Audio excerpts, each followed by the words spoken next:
रघुराई, तात कर्म ते निज गति पाई। मैं मोक्ष देने का जिम्मा लेता हूं। प्रत्येक जीव जो भी अच्छा काम करता है उसे मैं मोक्ष देता हूं, लेकिन आज मैं मोक्ष नहीं दे रहा हूं आपको, आपका कर्म ही आपको मोक्ष दे रहा है। इसलिए आपको मेरा धाम कर्म से मिल गया। किससे मिला?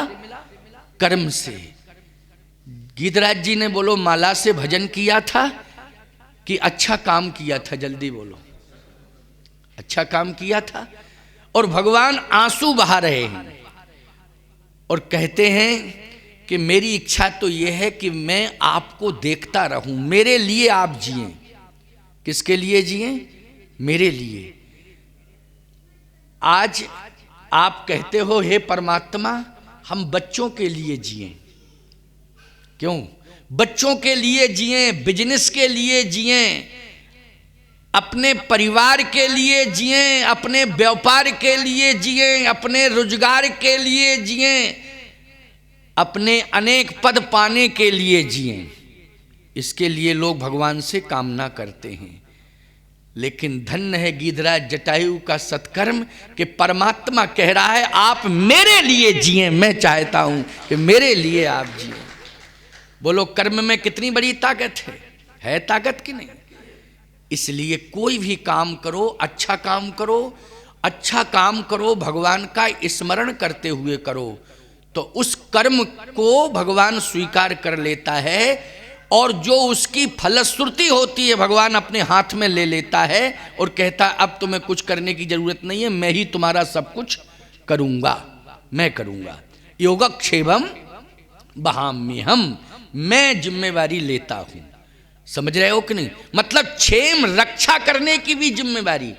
योग आपने जो कर्म किया है उसको मैं सुरक्षित कर रहा हूं। क्या कर रहा हूं? सुरक्षित कर रहा हूं। और सुरक्षित करते हुए आपके संपूर्ण जीवन को मैं संरक्षित कर रहा हूं। अब मैंने जिम्मा ले लिया है कि आपका बाल वांका बिगड़ने वाला नहीं है। जाको राखे साइया मार सके ना कोई, बाल ना वांका कर सके चाहे जो जग बैरी होए। ये श्रीमद् भगवद गीता का सिद्धांत है। तो भैया हनुमान जी भी राम काज के लिए हैं। हम सब हनुमान जी के दास हैं तो राम काज के लिए हैं। और आप हम संतों के दास हो तो किसके लिए हो? राम काज के लिए हो। बोलो हो कि नहीं? राम काज का मतलब है रामो विग्रहवान धर्म, धर्म के लिए।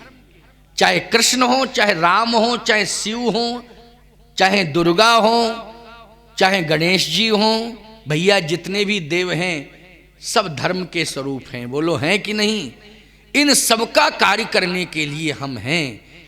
और हमारे संपूर्ण परिवार की रक्षा, व्यापार की रक्षा धर्म करे। तो धर्मो रक्षति रक्षता, जो धर्म की रक्षा करता है धर्म उसकी रक्षा करता है। सिद्धांत आ गया कि नहीं आ गया? भाई बोलो आ गया कि नहीं? बिल्कुल स्पष्ट बोल रहा हूं। इसलिए हमारी यात्राएं यज्ञ के लिए, कोई हमारी राजनीतिक यात्राएं नहीं होती भैया। हम तो राजनेताओं से ये कहते हैं कि तुम्हें यदि जरूरत पड़ जाए तो मेरे पास आ जाओ, मुझे तुम्हारी जरूरत नहीं है। और यदि तुम अच्छा कार्य करोगे,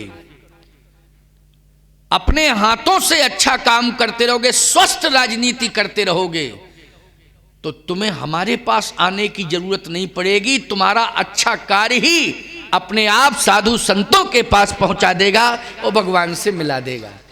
लेकिन मेरा प्रयत्न नहीं है कि मैं राजनेताओं से मिलूं।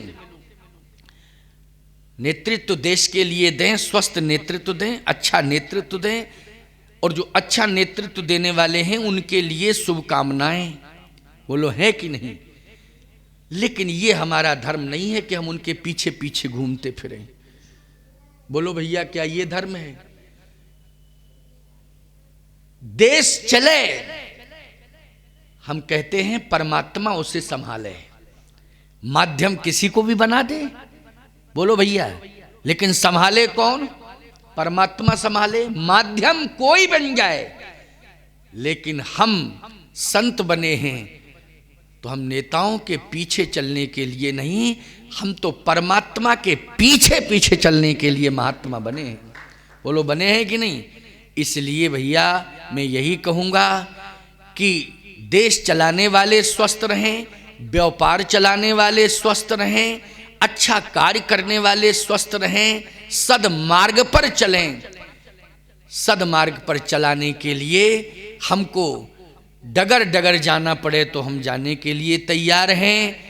हमको एक झोपड़ी से लेकर के राजमहल और राजमहल से लेकर के झोपड़ी तक जाना पड़े तो सत्कर्म करने की शिक्षा देने के लिए जाना पड़े। माध्यम यही बने मेरा उपदेश। क्या बने माध्यम? मेरा उपदेश, मेरी कथा। तुलसीदास जी महाराज भी कहते हैं कि जड़ चेतन जग जीव जत सकल राम में जान, बंदों सबके पद कमल सदा जोर जुग पान। सब में वो भगवान को मान रहे हैं। तो किसी ने तुलसीदास जी से कहा कि ये मानने वाली भावना आपको कहां से मिली? कहे हनुमान जी से। तो हनुमान जी से पूछा गया कि सब में भगवान को देखो, ये आपको किसने बताया? कहे हमारे गुरुदेव ने। तो आपके गुरुदेव कौन हैं? कहे प्रभु राम। अच्छा, प्रभु राम है। हाँ, तो उन्होंने क्या बताया था आपको?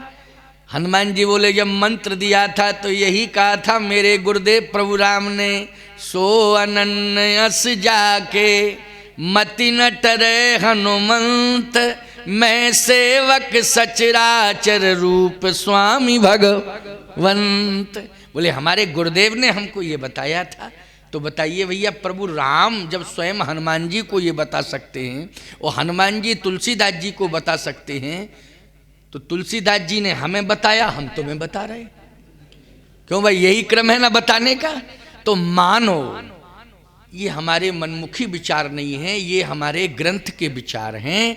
इसलिए तुम सब स्वस्थ रहो, अच्छे कार्य के लिए संकल्पित हो जाओ, कार्य में व्यस्तता रहनी चाहिए। कार्य में अगर आपने अकर्मण्यता दिखाई तो निष्फल जिंदगी है, समझ गए हो कि नहीं? लेकिन कार्य कैसा हो? स्वस्थ कार्य हो। पवित्र संकल्प के साथ हमने कार्य प्रारंभ किया है। तो विवेकानंद जी कहते हैं शुद्ध संकल्प अवश्य ही साकार होता है। ये स्वामी विवेकानंद जी का कहना है। इसलिए पवित्र कार्य, शुद्ध कार्य जो आपके हाथों से होंगे, राम का स्मरण करते हुए, कृष्ण का स्मरण करते हुए, शिव का स्मरण करते हुए, गणेश जी का स्मरण करते हुए उन कार्यों को आप करें तो वो कार्य आपके अवश्य ही पूर्ण होंगे। अब राम जी का संपूर्ण कार्य करके हनुमान जी लौट के आए और विभीषण जी को जगा दिया। कहा अब सोना नहीं, राम जी से मिलने की बारी आ गई, अब सोने की जरूरत नहीं, अब तो राम जी से मिलने की बारी आ गई। तो बोलो भैया, ऐसे जगह विभीषण जी कि उन्होंने लंका का वैभव त्याग दिया। बोलो ये जागना है कि नहीं? सोने, मैं एक बात कहता हूं, राजा रावण था लेकिन भाई था विभीषण की नहीं, तो कुछ परसेंटेज अधिकार था उसका सोने पर कि नहीं था? जल्दी बोलो। कुछ तो था ही भाई होने के नाते। क्यों? आप तो वकील हैं, एक भाई का अधिकार होता है कि नहीं होता है संपत्ति पे? तो आप विचार करो कि उसका अधिकार था और वो मंदिर का मठाधीश भी था। हरि मंदिर ता भिन्न बनावा। क्यों भैया? मंदिर अलग से था कि नहीं था? तो जब मंदिर था वो तो मैन कौन था मंदिर का? विभीषण था, तो मठाधीश था मंदिर का। लेकिन उसने मठ को छोड़ा। उसने कहा इस मठ में तो अचल भगवान बैठा है, हमें तो चलता फिरता भगवान मिल रहा है। क्यों भाई? ये अचल भगवान बैठा है, हमें तो चलता फिरता भगवान मिल रहा है। वो भी अयोध्या से चल के आ गया। क्यों भाई? अयोध्या से चल के आ गया। जिसकी मैं पूजा कर रहा था वो भगवान तो मौन होकर के हमारा कार्य करता था, लेकिन ये भगवान तो बोल के हमारा कार्य करेगा। और हमको जगाने के लिए हनुमान जी आए तो लंका का वैभव त्यागा, सब त्याग तूग के परिवार तक छोड़ दिया। बोलो छोड़ा परिवार की नहीं? जिन चरणन की पादुका भरत रहे मन लाए, ते पद आज बिलो की हो, इन नैनन अब जाए। तो किसी ने कहा कि भैया विभीषण, तुम मंदिर की मूर्ति को छोड़ के जा रहे हो, पूजा कौन करेगा? कहे भरत जी भी तो अयोध्या से अयोध्या छोड़ के, और जो रंगनाथ जी बैठे थे भगवान विष्णु मंदिर में, उनको छोड़ के चित्रकूट आए थे। बोलो किसके पास आए? कहा राम के पास आए, उन्हीं राम के पास मैं जा रहा हूं। भरत ने अयोध्या छोड़ी और मैं लंका छोड़ रहा हूं। भरत ने रंगनाथ का मंदिर छोड़ा, मैं नरसिंह मंदिर छोड़ के जा रहा हूं। नरसिंह मंदिर था, हरि मंदिर तह भिन्न बनावा। हरि का मतलब है लंका चले सुमिर नर हरि, तो नर हरि का मतलब है नरसिंह भगवान। हनुमान जी भी तो गए थे, लंका चले सुमिर नर हरि, तो नरहरि का ही मंदिर था। यहाँ गोस्वामी जी कहते हैं हरि मंदिर ता भिन्न बनावा, वो नरहरि का मंदिर है। मैं नरहरि का मंदिर छोड़ के जा रहा हूँ, वो विष्णु का मंदिर छोड़ के गए। रंगनाथ मानी भगवान विष्णु, भरत जी। अरे तो विष्णु ही तो नरसिंह है और नरसिंह ही विष्णु है।